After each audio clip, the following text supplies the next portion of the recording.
Good morning, সুপ্রভাত তোমাদের সকলকে জানাই। আজকের দিনটা তোমরা খুব ভালো কাটাও। আর আজ হলো ডিসেম্বর মাসের 7 তারিখ, রবিবার। তো দেখতে পাচ্ছ আমি সকাল সকাল একদম রেডি হয়ে বেরিয়েছি। আর এখন আমি টোটোতে আছি। কোথায় যাচ্ছি কি সেটা আস্তে ধীরে বলবো। যাই হোক, অনেক দিন পর আবার আমি ভ্লগ করছি। সেই লাস্ট আমি ভ্লগ করেছিলাম ভাইফোঁটাতে, মামাবাড়ি গেছিলাম তখন। আর মাঝখানে যে ভ্লগগুলো দিচ্ছি সেটা আমার আগের যে চ্যানেল ছিল সেখান থেকেই সেই ভ্লগগুলো আমার ছিল, সেগুলোই আমি মাঝে মধ্যে আপলোড করছি। তো এবার বলি কোথায় যাচ্ছি। তো আমি গেছিলাম ইকো পার্কে গেছিলাম। ইকো পার্কে যাওয়ার ইচ্ছেটা অনেক দিন থেকেই ছিল, যাব করে আর যাওয়া হচ্ছিল না। তো যাই হোক, ফাইনালি কালকে গেছিলাম। তো আজ আমি ব্লগটা এডিট করছি। কালকে আর সময় হয়নি, মানে বাড়ি ফিরে আর ইচ্ছে করছিল না। আর গলার আওয়াজ শুনে বুঝতেই পারছো যে প্রচণ্ড ঠান্ডা লেগেছে। আমরা সকালবেলায় মোটামুটি কালকে 9টার সময় আমরা বেরিয়েছি। তো ওখানে পৌঁছেছি প্রায় ওই 11টা, সাড়ে 11টা এরকম। আর 4 নম্বর গেট দিয়ে আমরা ঢুকেছিলাম। তারপরে ওখানে যা যা দেখার সেগুলো সব দেখলাম, ঘুরলাম, বেশ ভালো লাগলো। আর শীতকালেই ঘোরার মজাটা বেশি। মানে গরমকালে দেখবে যে এত গরম লাগে, রোদ থাকে, তখন না সত্যি কথাই ইচ্ছে করে না আর কোথাও যেতে। আর আমরা সবাই অপেক্ষা করে থাকি শীতকালের জন্য, যে কবে শীতকাল আসবে আর কবে আমরা একটু ঘুরতে যেতে পারবো, সেটার জন্য অপেক্ষা করে থাকি। তো আমরা গেছিলাম। এবার এই ঘুরে ঘুরে দেখছি আশেপাশে যা যা আছে। তো তারপরে এই যে এইখানে হেলিকানিয়া গার্ডেনেও আমরা গেছিলাম, গিয়ে ঘুরে আসলাম। তারপরে আমরা বাটারফ্লাই গার্ডেনে গেছিলাম। তো বাটারফ্লাই দেখেছি, ওখানে তো আবার ভিডিও অ্যালাউ ছিল না, তো সেই জন্য ওখানে আর ভিডিও করা যায়নি। তারপরে ওই আশেপাশে যা যা দেখার আছে সেইগুলোই সব কিছু দেখলাম। তো যাই হোক, অনেকক্ষণ অনেক কথা বলেছি। এইবার তোমরা একটু মিউজিকের সাথে দেখো ভিডিওটা, তারপরে আবার কথা বলছি তোমাদের সাথে।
তো এই যে এবার চলে এসেছিলাম এইখানে টিকিট কাউন্টারে।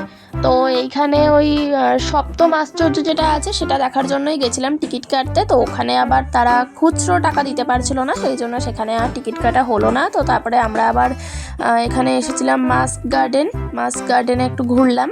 ঘুরে নিয়ে তারপরে খুব খিদে পেয়েছিল, তা এখান থেকে ঘুরে নিয়ে আমরা গেছিলাম খাওয়ার দাওয়ার কিছু একটা খেতে। তো ভেতরে তো প্রচুর খাওয়ার জায়গা আছে, খাওয়ার দোকান আছে। তো এই যে আমরা এখন এই পাশ ঘুরছি। তারপরে এইখানে এসেছিলাম, এসে আবার একটুখানি ভিডিও করে নিয়েছিলাম। এখানে আবার লেখা ছিল যে এদের গায়ে হাত দিলে 500 টাকা করে ফাইন নেবে। তো দূর থেকেই ভিডিও করলাম। তারপরে আমরা আবার হেঁটে যাচ্ছিলাম। এই ঘুরলাম সারাদিন। আর শীতকালে বেশ হালকা হালকা রোদ থাকে, তো ঘুরে বেশ মজা লাগে। কিন্তু ঘুরে আবার আমার আরেক সমস্যা, কারণ আমার এদিকে মাইগ্রেন আছে। তো কালকে ওরকম রোদের মধ্যে ঘুরেছি, আর সেই জন্য কাল ফিরেছি যখন বাড়িতে, তখন থেকেই আমার মাথা যন্ত্রণা শুরু হয়ে গেছে। এই মাথা যন্ত্রণা নিয়েই আজকেও চললো, সারাদিনই চলছে। এই যে এখানে আমি এখন বসে আছি খাবার জন্য, খাবার অর্ডার দিয়েছিলাম, বিরিয়ানি খাওয়া হয়েছে। এই যে বিরিয়ানি এসে গেছে, আর তার সাথে ক্যাম্পা নেওয়া হয়েছিল। কালকে আমার প্রচণ্ড শরীর খারাপ ছিল, জ্বর ছিল, ভিতরে জ্বর ছিল।